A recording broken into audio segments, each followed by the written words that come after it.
Radio. Les Français parlent au français. Les carottes sont cuites. Les carottes sont cuites. Sud Radio Berkov dans tous ses états. Alors, comment va l'attractivité de la France, monsieur? L'attractivité de la France, je dis bien, et j'emploie ce mot à dessein, eh ben, elle va pas très bien, monsieur. Mais pourquoi, monsieur? On s'explique tout de suite. Sud Radio Berkov dans tous ses états. Et Daniel Balavoine, quand on arrive en ville, et oui, c'est très intéressant parce que, vous savez, quand on parle, ce sont des critères faits par le commerce extérieur, par des personnalités compétentes, il ne s'agit pas de sondage, il ne s'agit pas de micro-trottoirs et tout ça. Quels sont effectivement les critères que les conseillers du commerce extérieur, sur lesquels les conseillers du commerce extérieur calculent l'indice d'attractivité du territoire français? Je répète, l'indice d'attractivité du territoire français. Voilà, il est actuellement à 60%, sur 100, pardon. Alors, quels sont les critères? Jusqu'à présent, les critères, c'était qualité de vie, fiscalité, approvisionnement en énergie, bien sûr, charges administratives ou encore le coût du travail. C'est destiné surtout, on ne parlait pas des touristes, mais des investisseurs, ceux qui veulent investir en France. Et pour le moment, heureusement en tout cas, ils investissent. Je parle des investisseurs étrangers, bien sûr. Mais il y a quelque chose qui plombe l'indice global d'attractivité, et c'est une nouveauté absolue. Écoutez ce que disait le journaliste économique Nicolas Dose sur BFM Business hier. La France est-elle toujours aussi attractive, Nicolas? Le dernier baromètre du réseau des conseillers du commerce extérieur nous répond ce matin, et il nous dit quoi? Il nous dit que ça baisse, et ça baisse pour une raison totalement inédite, une raison jamais vue. Ces conseillers du commerce extérieur, ils sont 4500, 2500 répartis à travers le monde, et bénévolement, ils travaillent à l'amélioration de l'image du pays. La raison du recul de l'attractivité de la France, c'est l'insécurité.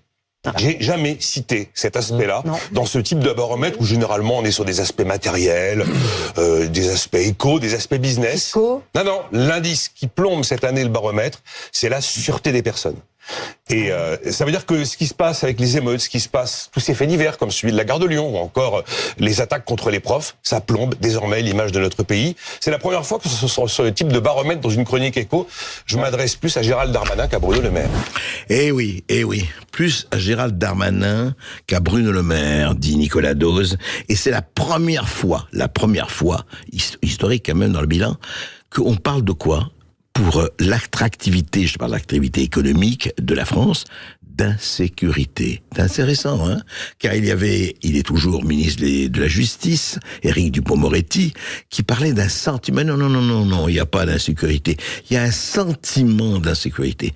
Eh ben, il y a un sentiment d'inattractivité du pays. Il vient de quoi, à votre avis? Il vient de quoi par rapport à ce qui s'est passé à la gare de Lyon et dans combien de villes de France et de Navarre, et combien de villes multirécidivistes, impunité, libération conditionnelle, oui, et puis on les laisse partir parce qu'ils n'ont pas les téléphones, on en a parlé hier, vous savez, de centres de rétention, de détention de Lille, eh bien les téléphones ne fonctionnaient pas, donc on les a libérés parce qu'il fallait le droit à téléphoner, etc., etc., etc. C'est quand même extraordinaire de voir que cette situation que tout le monde connaît, dont tout le monde effectivement se plaint, et qu'il y a vraiment des problèmes quand il n'y a pas de drame, hein, de mort, de tabassage, d'handicapés à vie, etc. Eh bien voilà que ça atteint la sphère économique. Eh oui, c'est intéressant, hein. Il fallait attendre quoi? Il faut attendre que vraiment il y ait des drames absolument sanglants pour que un certain nombre de gens se réveillent, dont c'est la fonction et le métier dont on les paye pour que non seulement ils se réveillent, ça c'est bien, la belle au bois dormant, mais qu'ils agissent. Eh bien voilà, facteur d'inattractivité, l'insécurité, la sûreté des personnes, et oui, ça compte.